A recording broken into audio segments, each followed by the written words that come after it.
Kevin Burns. I'm an interventional radiologist. We are located in Mission Viejo, California. So we're the first site in California to go live with the Histotripsy and Histosonics platform. Currently, me, my other partner, Dr. Tan, and my other partner, Dr. Badman, are performing this procedure. Dr. Tan may walk in intermittently. He's actually performing a histotripsy currently. I'm just kind of doing the presentation kind of from our control room. So histotripsy is been a technology that's been kind of under research for a long time. So the research first started at the University of Michigan in the early 2000s. So it's not something that's brand new. It's something that's finally been now harnessed to be able to be used for a safe and effective treatment. And so the company Histosonics has pretty much acquired all of the IP related to this. And so they're developing this device called the Edison, which is able to deliver histotripsy currently into liver tumors, and there'll be other organs coming soon. And we can talk about that later if people have specific questions just about that.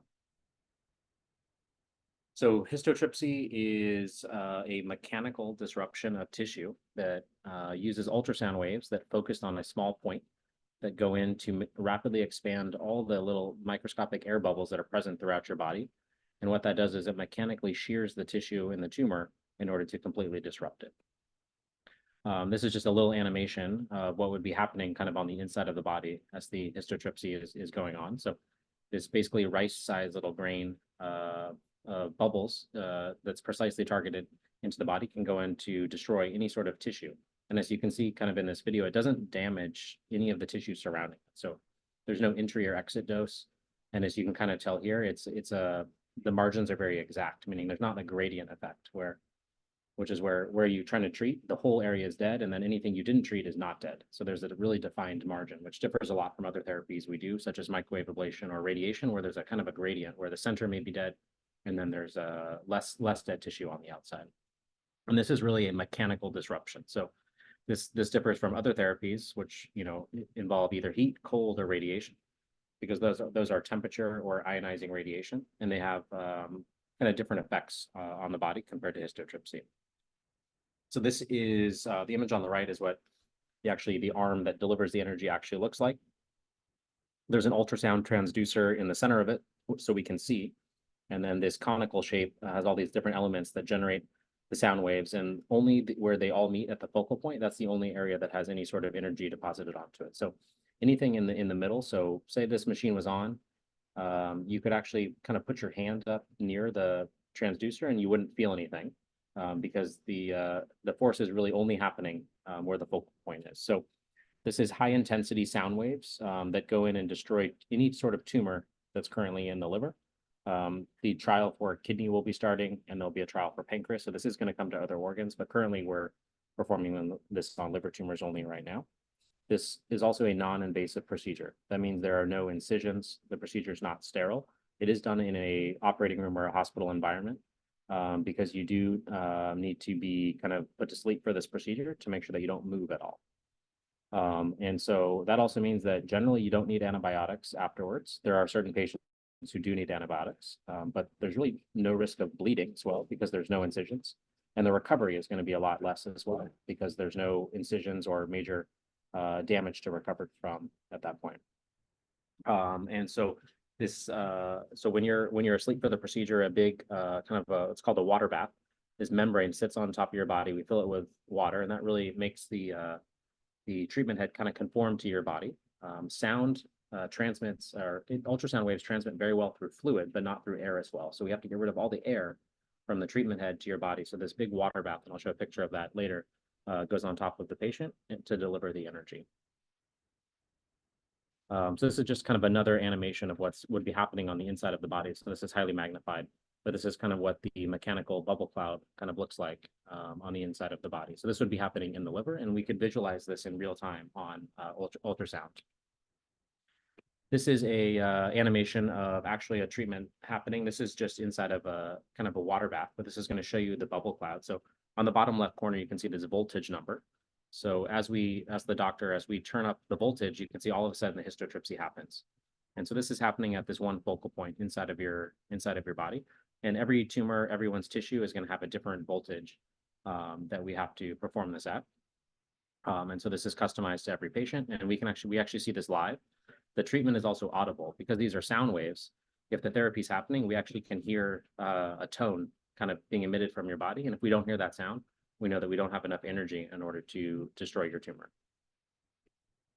This is another animation kind of showing what the doctor, what we will see on our screen. And this shows an animation of histotripsy we performed on a piece of, this is a piece of liver, cow liver that's outside the body. You can see that we plan this sphere, or this is a simulated tumor. We plan this big sphere around your tumor. And this is sped up, but this is what the treatment would look like inside of your body, where the Edison machine moves the histotripsy point around your body in a pre-planned approach to go around the tumor. And they on the right side of the screen, this is what's happening is inside of the tumor, where everything is really mechanically destroyed instantly. And so it moves in the shape in order to kind of encompass the entire tumor and also a margin. And this is sped up quite a bit, but that's what would be happening inside of your body right there. And then afterwards, they're going to show that they're going to cut this open, and you'll see what the inside looks like. And again, this is a piece of cow liver that was completely treated with histotripsy. And you can see that the whole thing is liquefied. And so this is instant liquefaction, meaning instant cell death. So none of the cells are viable. Let's see, my PowerPoint crashed. Okay, let's open that again.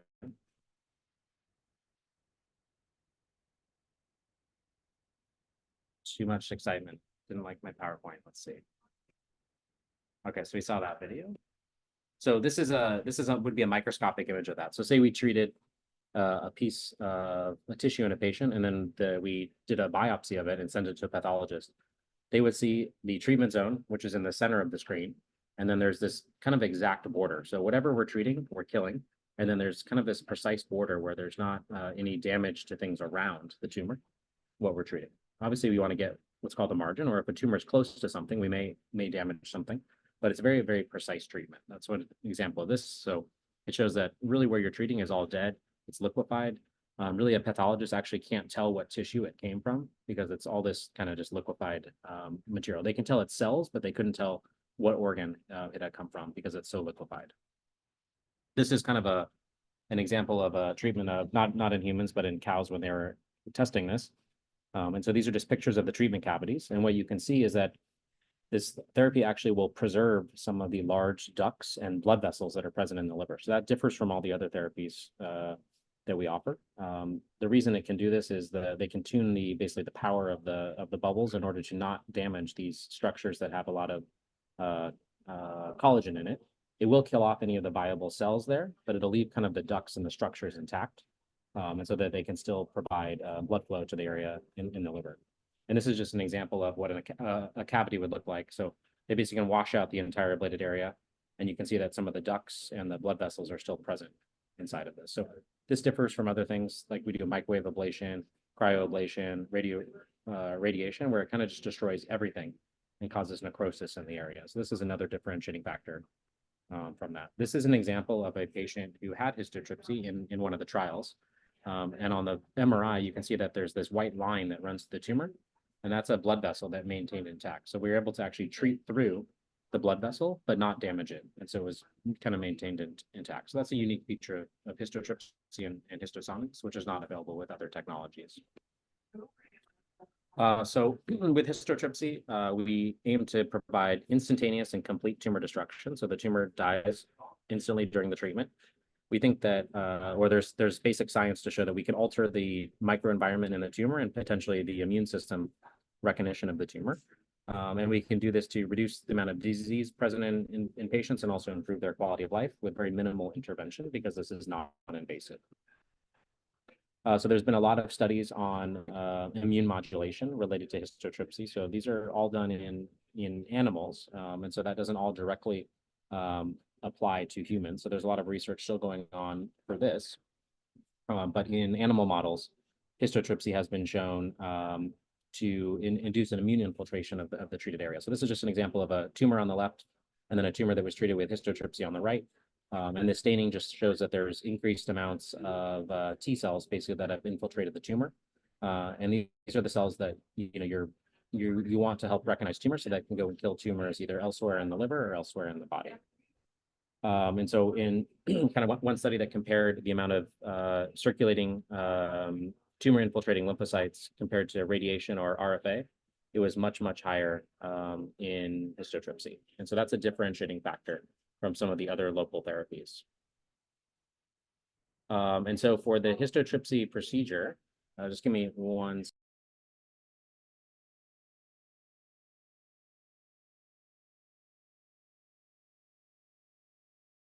All right.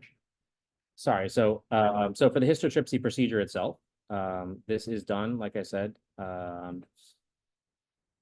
under general anesthesia. So that's one thing to know. That may not be always a requirement. It's not necessarily a requirement, but it's currently makes the procedure much better and safer and faster for patients, which means that we can treat potentially more tumors because we can keep you in still for longer. So this is designed as a single therapy session.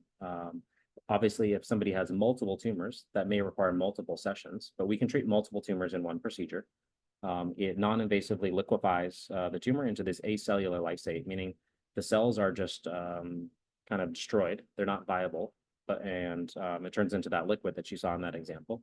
There's really minimal to no pain. Some patients can have pain depending on tumor location, but overall pain is very, very minimal compared to other therapies.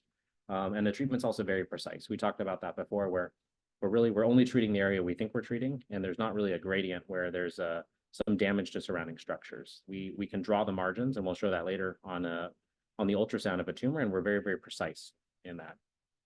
And we talked about there's a potential to augment the tumor microenvironment. There's also the potential to reduce the intratumoral pressure. So a lot of tumors of different tumor types can have very high resistance, meaning the tumor is kind of very stiff. So when you give chemotherapy or other medications in the bloodstream, they may have a difficult time penetrating the tumor because there's so much pressure inside of the tumor. So if you can partially treat a large tumor and kind of decrease the pressure, that may allow better drug penetration to provide better treatment in combination with chemotherapy. I don't know if I mentioned it yet, but in most of these patients, we maintain all systemic chemotherapy. So because there's no incisions, there's no real need to stop any sort of chemotherapy that you may be on. So this is really an adjunct treatment. It doesn't necessarily replace anything, and it doesn't, you don't really lose that much because say you're going to have surgery or radiation, you may have to pause your chemotherapy for a while because there can be a lot of side effects when they're all done concurrently. But with this, you can maintain all of your chemotherapy or any systemic medication you may be on. This is what the machine looks like currently. So this is the device that we're using right now to treat any liver tumor.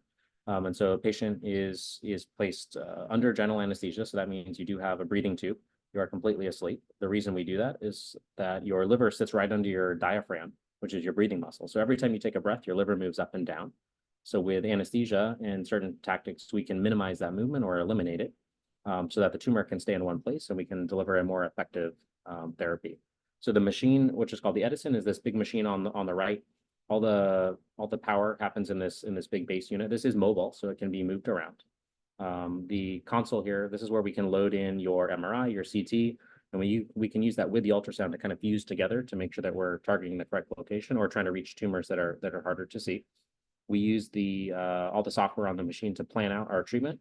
And then the arm that you can see will move this treatment head, angle it, move it around in order to deliver the therapy throughout the tumor. The water bath is what you can see kind of sitting on the patient here. And this gets rid of all the air between the treatment head and your body. And so that the treatment can go in and deliver effective therapy.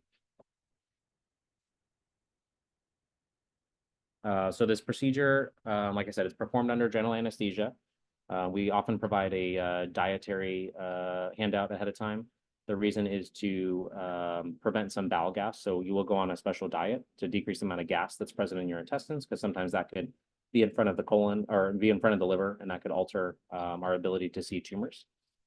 And so like I said, during the treatment, this soft flexible membrane goes on top of your liver. We fill that with this special called degassed water. So it's water that has all the air taken out so that the sound can go directly from the treatment head through this water and into the tumor. And the water helps, transmit that. And there's no incisions, no radiation. Again, that's one of the other benefits of this. And we use live ultrasound, so it's built into the treatment head so we can actually see what we're treating as we're treating it. And we can fuse this with any existing scans that you have to make sure that we're treating in the correct location. Therapy times can vary. If you're treating one tumor, obviously your procedure will be much faster.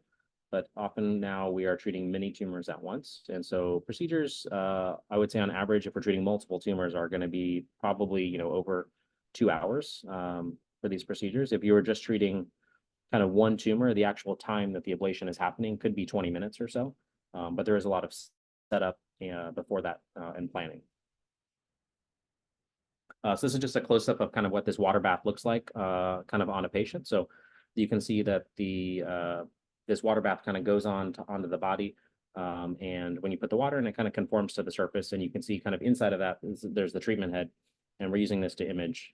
So this is all that contacts your body during the therapy. This is a video showing what the doctor would be seeing during the procedure. And so this is a simulation in a phantom, meaning not an actual patient. And you can see that on the screen on the right, this is what our console looks like. These are all kind of the devices we use to program and move things around. But you can see that kind of the red circle, that's going to be the treatment volume. And the treatment goes conic or kind of spirals around through this in order to deliver therapy in this very precise point all the way. You can see that little X that's in there. That is kind of where the therapy is happening. And you can see instantly afterwards on ultrasound, we can see that it looks completely different than it did before. So this is really an instant, kind of an instant treatment. So after the procedure, you may have a little bit of pain or discomfort, and it really depends on what's treated. I would say most patients do not have pain, but some definitely do, depending on the location. We send almost all patients home within a few hours after the procedure. In some patients do need to stay overnight, but I would say in general, and that'll be patient specific. In general, patients, this is designed to be an outpatient procedure, and you can go home usually within a few hours after the procedure. Symptoms after the procedure, usually within the first couple days, often the next day, you can have some post-treatment symptoms. And that's fairly common. That usually is going to be a fever or a low-grade flu-like illness. That happens with a lot of other therapies we do as well. And that's really expected. That's your body is having a reaction to the dead tissue, and it's kind of using its immune system to go in to invade and clean that up. And so that causes an inflammatory reaction in your body, which can lead to fever, low-grade flu-like illness. You could even have some muscle aches. Just feel like you have, under the weather, or kind of what you feel like maybe if you've got a vaccine and you feel a little ill the next day or two. That's pretty normal with this procedure, and that's really expected. And so looking at treatment in real patients, so the first trial was called the Teresa trial. This was done in Europe, and this was just really to look to make sure this was safe and effective. And so this was done, several years ago, and so this proved that this procedure was safe. This is just an example patient from this trial showing. You can see the white circle here. This was a tumor that was treated.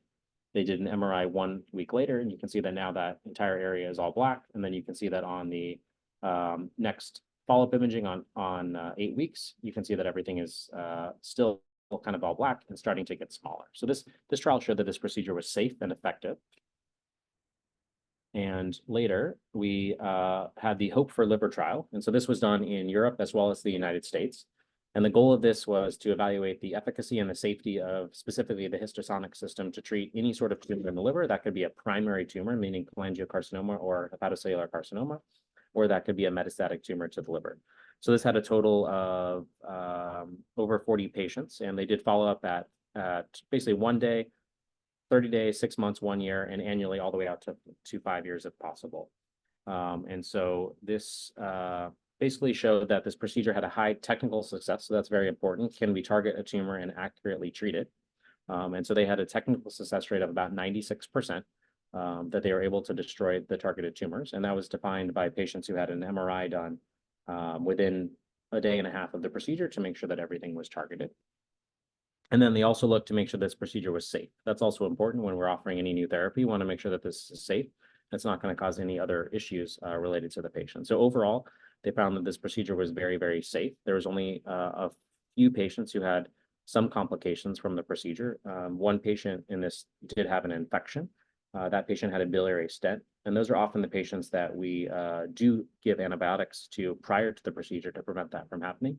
One patient did have pain and had to be admitted to the hospital. And in this study of the 44 patients, one patient actually did pass away about 37 days after the procedure. This patient had many tumors throughout the liver, and they think that it's likely related to just the disease progression itself rather than the procedure because only one lesion was treated. But they do have to report that in the trial that one patient did pass away about a month or so later. These are some patients that were treated in this Hope for Liver study to prove that this procedure was safe and effective. And on the very, very left of these are going to be the images of the tumor prior to. So on the top left image, you can see the small white dot here. That's one of the tumors. They did an MRI. Of course, we wouldn't image a patient like this every day. This was just done for the trial. And you can see on one day, it shows that the treatment cavity encompasses the lesion. There's nothing there. And you can see by 1 month, it's starting to get smaller. And by 6 months, 1 year, and 2 years, it's almost gone that you can't see it. Same thing with this other tumor. On the bottom left image, you can see this dark spot here, kind of pressing out of the liver. And then you can see on the 1 day, the 1 month, and all the way out to 2 years that area really involutes and kind of goes away.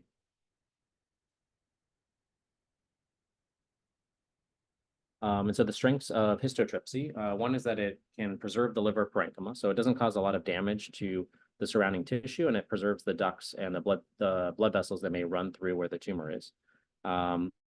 It's having good results on follow-up imaging. So when we do follow-up imaging, we're noticing that the treatment cavity is really involuting or kind of disappearing or going away. When we do other therapies such as radiation or microwave ablation, often the treatment cavity will stay there kind of forever. And there can be some issues, on follow-up imaging, trying to decide if there's still any active tumor or if it's really just the post-treatment changes. So that's another benefit to this. It's also non-invasive, so there's no incisions, and which means there's decreased risk of complications, infections, and bleeding. And it's also an immediate therapy. So for a single tumor, it's a one-time treatment that immediately kills the tumor, which is different than other things such as radiation, which may require multiple sessions, and it takes a while for the tumor to actually die after the radiation. So this is looking at all the cases that have been performed in the country. This is probably up to date as of 3 days ago.